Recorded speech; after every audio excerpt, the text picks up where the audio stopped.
قدس فداك الروح والنفس سلام الله يا قدس فداك الروح. Volunteering in Bethlehem in a Palestinian Museum of Natural History in 2019 for 6 months, and then I left, and in 2020 I went back because I wanted to vote in the Israeli elections, and I thought that pretty soon after that I will go back to Europe because we were planning to sail in May of 2020, but then Corona started and everything was blocked and we couldn't sail, and I was stuck in a place where I didn't want to be. So I went back to Bethlehem to volunteer, and it was very different because Bethlehem that I got to know in 2019 was very dynamic. There were always people from all over the world coming and going, and a lot of political discussion, and all of a sudden the city was closed.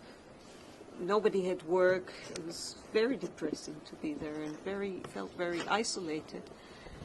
And then a young Palestinian came to help in the olive harvest, and we somehow connected. We started talking. I don't know how, because he doesn't really speak English and I didn't speak hardly any Arabic, but there was some connection there. And then he invited me to his home because he wanted to make a garden, which is what I was doing mainly at the museum, was doing gardening. And I met his mother, and his mother started talking to me about Islam. And in the beginning I just said to her, you know, I believe that religion is there to make us better people, and if I can do this by myself, then maybe I don't need a religion.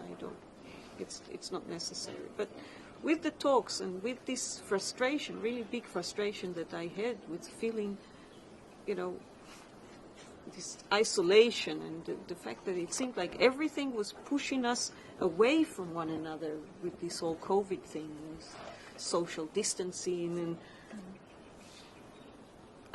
I figured I actually do need like an anchor, something that did not depend on other people. And she said, you should try, because when Allah is there for you all the time, then you have this, regardless of whether there are other people.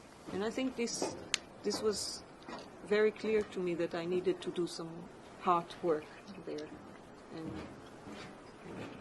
so it was still a very hard decision, but with, you know, finding also this aspect of Islam that talks about, you know, social justice and other things, it became clear to me that this is a path that I want to take, that if I have to choose a spiritual practice, this should probably be it.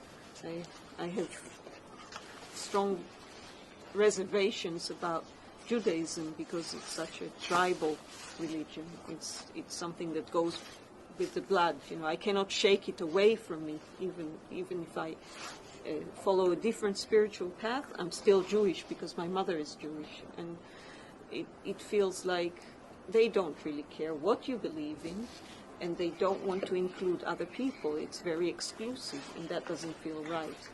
So, in a way, Islam tells me all the prophets that came before are our prophets. We don't throw anything away. It's just that Muhammad sallallahu alaihi wasallam is the last, and that's it.